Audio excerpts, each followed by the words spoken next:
حضرت حمزہ کا کفن۔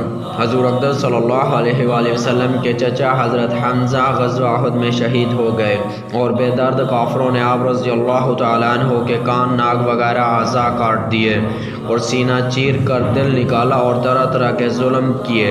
لڑائی کے ختم پر حضور اکرم صلی اللہ علیہ وآلہ وسلم اور دوسرے صحابہ شہیدوں کی لاشیں تلاش فرما کر ان کی تجہیز و تکفین کا انتظام فرما رہے تھے کہ حضرت حمزہ کو اس حالت میں دیکھا نہایت صدمہ ہوا اور ایک چادر سے ان کو ڈھانک دیا۔ اتنے میں حضرت حمزہ کی حقیقی بہن حضرت صفیہ تشریف لائیں کہ اپنے بھائی کی حالت کو دیکھیں۔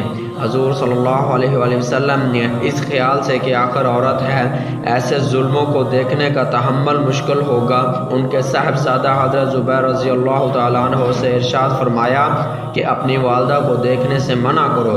انہوں نے والدہ سے عرض کیا کہ حضور صلی اللہ علیہ وآلہ وسلم نے دیکھنے کو منع فرما دیا۔ انہوں نے کہا کہ میں نے یہ سنا ہے کہ میرے بھائی کے ناک، کان وغیرہ کاٹ دیے گئے، اللہ کے راستے میں یہ کون سی بڑی بات ہے، ہم اسی پر راضی ہیں۔ میں اللہ سے ثواب کی امید رکھتی ہوں اور انشاءاللہ صبر کروں گی۔ حضرت زبیر رضی اللہ تعالیٰ عنہ نے حضور صلی اللہ علیہ وسلم سے جا کر اس کلام کا ذکر کیا تو حضور صلی اللہ علیہ وآلہ وسلم نے اس جواب کو سن کر دیکھنے کی اجازت عطا فرما دی۔ آ کر دیکھا، انا للہ پڑھی لو اور ان کے لیے استغفار اور دعا کی۔ ایک روایات میں ہے کہ غزوہ احد میں جہاں ناشیں رکھی ہوئی تھیں، ایک عورت تیزی سے آ رہی تھی۔ حضور صلی اللہ علیہ وسلم نے فرمایا، دیکھو عورت کو روکو۔ حضرت زبیر کہتے ہیں، میں نے پہچان لیا کہ میری والدہ ہیں۔ میں جلدی سے روکنے کے لیے بڑھا مگر وہ کوی تھی۔ ایک گھونسا مارا اور کہا، پرے ہٹ۔ میں نے کہا کہ حضور صلی اللہ علیہ وسلم نے منع فرمایا ہے، تو فوراً کھڑی ہو گئی۔ اس کے بعد 2 کپڑے نکالے اور فرمایا کہ میں نے اپنے بھائی کے کفن کے لیے لائی تھی کہ میں ان کے انتقال کی خبر سن چکی تھی، ان کپڑوں میں ان کو کفن دینا۔ ہم لوگ وہ کپڑے لے کر حضرت حمزہ کو کفن دینے لگے کہ برابر میں ایک انصاری شہید پڑے ہوئے تھے جن کا نام حضرت سہیل رضی اللہ تعالیٰ عنہ تھا۔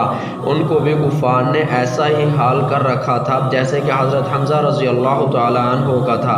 ہمیں اس بات سے شرم آئی کہ حضرت حمزہ کو 2 کپڑوں میں کفن دیا جائے اور انصاری کے پاس ایک بھی نہ ہو، اس لیے ہم نے دونوں کے لیے ایک ایک کپڑا تجویز کر دیا، مگر ایک کپڑا ان میں بڑا تھا، دوسرا چھوٹا۔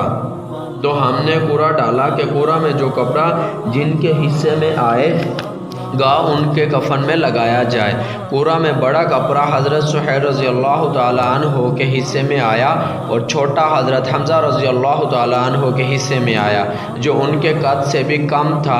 اگر سر کو ڈھانکا جاتا تو پاؤں کھل جاتے اور پاؤں کی طرف کیا جاتا تو سر کھل جاتا۔ حضور اکرم صلی اللہ علیہ وسلم نے ارشاد فرمایا کہ سر کو کپڑے سے ڈھانک دو اور پاؤں پر پتے وغیرہ ڈال دو۔ ابن سعد رضی اللہ تعالیٰ عنہ کی روایت میں ہے کہ حضرت صفیہ رضی اللہ تعالیٰ عنہ جب 2 کپڑے لے کر حضرت حمزہ رضی اللہ تعالیٰ عنہ کی نعش پر پہنچی تو ان کے قریب ہی ایک انصاری اسی حال میں پڑے ہوئے تھے، تو ایک ایک کپڑے میں دونوں کو کفن دیا گیا۔ حضرت حمزہ رضی اللہ تعالیٰ عنہ کا کپڑا بڑا تھا۔ یہ روایت مختصر ہے اور خمیس کی روایات مفصل ہے۔